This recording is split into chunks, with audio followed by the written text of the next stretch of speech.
You know, it's strange. 1,000 years ago, people lived by firelight.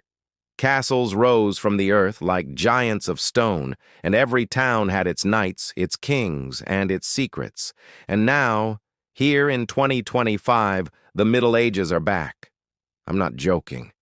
Medieval fashion, medieval music, even medieval mindsets.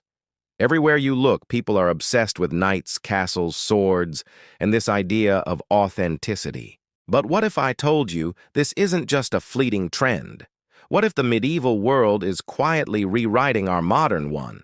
They call it Neo-Medievalism, a new cultural wave that's blurring the line between past and present.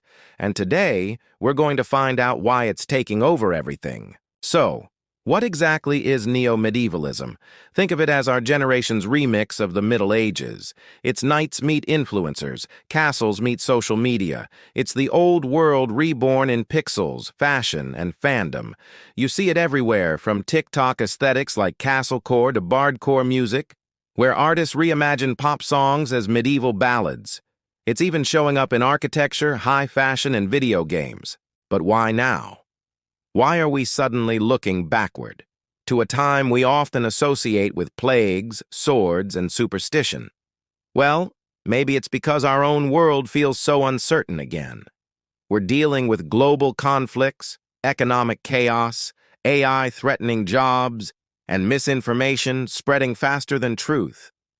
We're looking for stability, for something real. And the medieval world, with its focus on craftsmanship and honor codes, feels like a lost anchor in a stormy sea. This obsession didn't just spring up on TikTok overnight. The seeds were planted decades ago with timeless stories like The Lord of the Rings, and then ignited by modern epics like Game of Thrones and The Witcher. These worlds reawakened our fascination with the medieval era, its raw simplicity, its brutal violence, and its moral clarity. Then came video games like Skyrim and Elden Ring, which took it a step further. They didn't just let us watch the fantasy, they let us live it. For a few hours, we weren't just office workers or students. We were wanderers, warriors, and blacksmiths. People who made things with their own hands. That spirit has now spilled out of our screens and into real life. Fashion runways are starting to look like royal courts. AI artists are creating breathtaking images of glowing knights. People are decorating their apartments to look like Gothic castles. We're not escaping the past anymore. We're actively rebuilding it. And here's a wild thought. In the Middle Ages, your castle was your kingdom. It was a symbol of your status, your wealth, and your power. Today, your digital space serves the exact same purpose. Your social media platform is your fortress. Your followers are your loyal subjects. And every post, every video you share is a banner flying high above your castle walls. Think about it.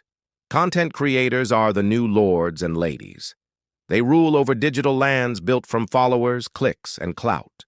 It's a modern form of feudalism, but instead of fighting with swords and shields, we fight with algorithms and engagement metrics. It's kind of crazy when you see the parallels, right? But this trend goes deeper than just digital status. Back then, every blacksmith, tailor, and painter was a true craftsman. Their work wasn't disposable. It was built to last. It meant something. Today, we're drowning in a culture of disposability, fast fashion, AI-generated images, and content that's forgotten in an hour. Maybe that's why neo-medievalism feels like a quiet rebellion. It's a protest against the fake and the fast. People are craving texture and meaning again. They're buying handmade jewelry from independent artisans. They're taking up hobbies like blacksmithing or learning to make armor out of recycled metal. They're choosing to paint by hand instead of just applying an AI filter. This isn't about living in the past. It's about bringing back the human touch we've lost in our rush to automate everything. But here's the part most people get wrong about the Middle Ages. It wasn't all just war and darkness. Those centuries were also filled with a profound sense of community, story, and song. People gathered together to listen, to share, and to remember. History wasn't just a dusty old textbook.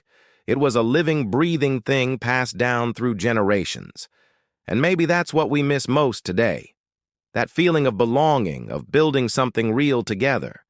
So when you see someone wearing a medieval-style cloak or creating a bardcore remix of a pop song, don't just dismiss it. They're chasing something timeless. Something our modern world has almost made us forget in its relentless race toward the future. So, what does this all mean for what's next? It means the future won't be purely digital or sterilely futuristic. It's going to be retro-futuristic. We are actively merging the old with the new, swords and silicon, chainmail and computer code. AI is already creating art inspired by grand cathedrals. Architects are designing modern buildings with fortress-like walls and timeless materials. Even our social structures with influencer hierarchies, digital loyalty, and online tribes echo medieval society more than we probably want to admit. Neo-Medievalism isn't just an aesthetic. It's a mirror reflecting who we are becoming. A society that is creative, increasingly tribal, and absolutely hungry for genuine meaning in a complex world. The truth is, the past never really ends. It lingers in our art, our language, our architecture, and our dreams. Maybe we keep returning to the Middle Ages because they remind us that chaos and beauty can, and often do, coexist. They teach us that even in the darkest of times, humanity has the power to build something extraordinary and lasting. So the next time you scroll past a medieval meme, a video of a castle, or a bardcore remix, remember this. It's not just fantasy.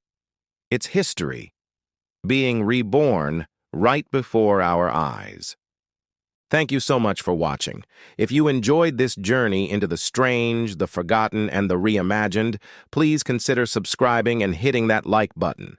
It truly helps the channel grow. And remember, in every new trend, there's always a tale from the past waiting to be rediscovered. See you next time.